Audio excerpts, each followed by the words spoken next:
Praticamente todo mundo já viu The Batman, né? Acho que a essa altura, quem não viu já tá correndo lá no cinema e tá vendo que a galera tá gostando demais desse filme, dessa nova versão do Homem-Morcego no cinema. Esse filme, galera, acerta várias coisas. O Matt Reeves, o diretor, eles mandaram bem demais, e é disso que a gente vai falar. 7 coisas que The Batman acertou em cheio e que mudou completamente a visão que a gente tem do Batman. Vamos lá.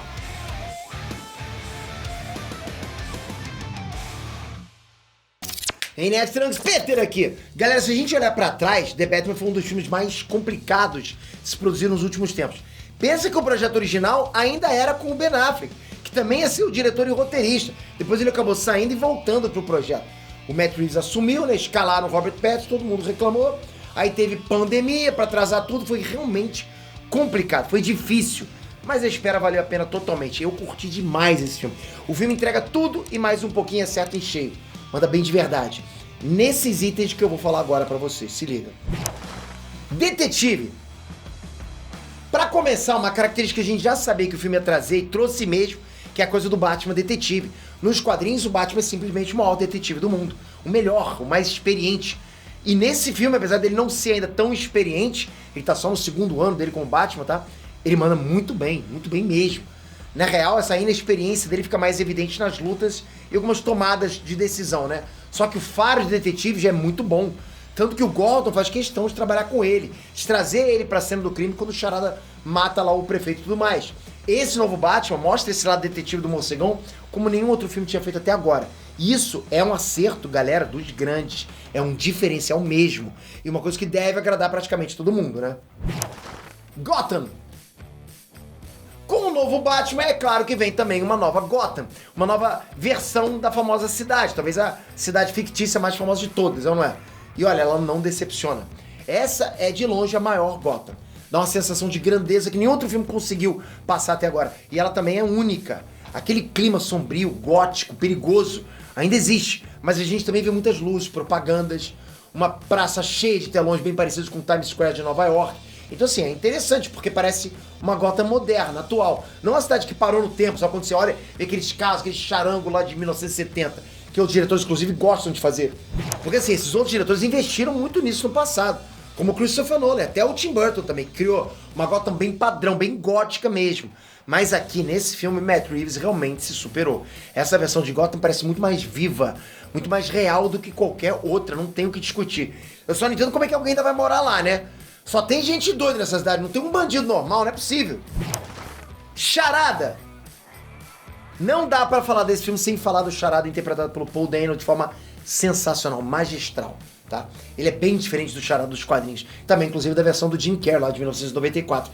Ele lembra mais um silêncio, uma outra identidade que o Edward Nygma dos quadrinhos usou por um tempo. Nesse filme, aliás, ele é o Edward Nashton, ele é um serial killer dos mais casca-grossa, que tá sempre um passo à frente do Batman e da polícia. E é bem impressionante mesmo a gente ver como funciona a mentalidade do cara. Ele consegue causar um grande caos em Gotham, e pra muita gente que acha que o Charada é um vilão de segunda linha, que não é uma ameaça real, esse filme mostrou que ele pode sim ser muito perigoso. Especialmente porque a gente tá falando, né, de um Batman que só tem 2 anos de atividade, ou seja, o Charada desse filme é bastante casca-grossa sim. E o Paul Dano entregou uma atuação que eu tenho certeza que todo mundo vai curtir demais. Não tem como não gostar. Mulher Gato. Galera, e a Zoe Kravitz com Mulher Gato, hein?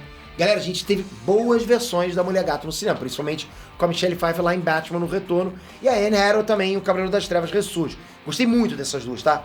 Mas essa Mulher Gato provavelmente é a que funciona melhor com o Batman, né? Tem mais química com o morcegão. Isso eu acho que praticamente todo mundo vai concordar. A relação dos dois é interessante porque eles são iguais ali. Ali estão muito parecidos. Um não tem vantagem nenhuma sobre o outro em momento nenhum. E por mais que eles nem queiram trabalhar juntos às vezes, parece que tudo se move para que isso aconteça no final. E nos quadrinhos é bem assim que a relação dos dois funciona. A Zoe Kravitz deu muito certo nesse papel, sabe? Com certeza ela vai voltar a se rolar uma sequência e não tem muito o que dizer. Só que ela realmente mandou muito bem mesmo. Quadrinhos! A relação de The Batman com os quadrinhos também é uma coisa muito interessante, principalmente quando a gente analisa os personagens em si. Todos eles são meio termo entre ideias novas, né, coisas que o Matt Reeves e a equipe do filme criaram, e o material original das HQs, que também tá ali muito bem representado. Eu acho que além desses que a gente já falou, um bom exemplo disso é o Alfred, né, o Alfred Pennyworth com o Andy Serkis mandando bem demais, apesar de aparecer pouco. Ou o Pinguim, que deixou o Colin Farrell totalmente irreconhecível. Quem que sabia que ele era o Colin Farrell, né? Não tem muito dos quadrinhos, beleza, mas ao mesmo tempo, você vê o cara e você fala, sim, esse é o pinguim do Batman. Aliás, o Batman em si, se vocês perceberem, desde o monólogo do começo, né, o filme é narrado pelo Bruce Wayne. E isso é uma coisa que quem tá acostumado com os quadrinhos do Batman sabe bem como funciona, né? O tempo todo a gente tem no texto que se passa na cabeça do Batman. E pela primeira vez foi trazido pro filme. O Batman é o narrador da história. E isso é uma coisa tirada diretamente dos quadrinhos. E que rolou muito bem demais. Robert Pattinson. E a gente precisa falar que sim, né? A DC e o Warner acertaram muito em escalar o Robert Pattinson pra ser o novo Batman. Muita gente chiou pra caramba. A galera ainda associa ele com aqueles filmes do Crepúsculo e tal. Mas nem todo mundo sabe que o cara é um ator casca grossa, sim. Quem já assistiu aquele filme dele com o Willem Dafoe, que se chama O Farol, sabe bem do que eu tô falando. O cara realmente é bom. E deu tudo que tinha nesse Batman. Pô, o cara mandou bem demais, cara. Pra mim foi o melhor Bruce Wayne Batman, na boa. Tudo funcionou muito sobre ele. Desde o traje, né, que tá bem legal pra caramba, né, com a pegada vintage, mas também uma pegada moderna, né, tipo a armadura que o Christian Bale usava, e até a voz do Batman, que é uma coisa que muita gente reclamava dos outros atores, ele acertou isso. Esse é o primeiro Batman do cinema que tem uma separação bem clara entre o Batman e o Bruce Wayne, com um detalhe importante que é o grande segredo desse filme, ok? Aqui a gente vê muito claramente que o Batman não é o disfarce que o Bruce Wayne usa pra combater o crime. Na real, ao contrário, né? Ele é o Batman que precisa se disfarçar de Bruce Wayne pra continuar bancando o combate ao crime e tendo acesso a algumas informações. Sequência spin-offs. E por último, é claro que eles iam acertar nisso, né? Abrindo espaço para uma sequência, talvez até mais filmes e também para séries spin-offs que já estão confirmados. Todo mundo sabe que vai rolar. Primeiro de tudo, a gente precisa lembrar que o Charada não morreu, ele só foi preso, internado lá no Asilo Arkham. E dali ele pode muito bem continuar sendo uma ameaça. E pior ainda, ele não tá sozinho.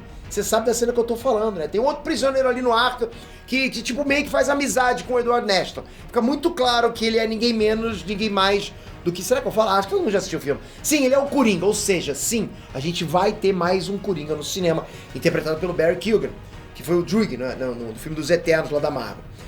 É uma confusão danada, essa realmente ninguém esperava, mas como o primeiro filme foi muito bom, só resta a gente confiar que a qualidade vai se manter no segundo. Mas além da sequência, ainda tem os spin-offs, as séries que vão rolar no HBO Max.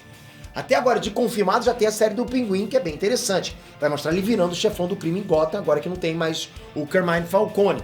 E uma outra série que vai focar na polícia de Gotham e nos presos do Asilo Arkham. Então, sim, é possível que a gente até veja esse Coringa sendo desenvolvido ali, talvez, tá?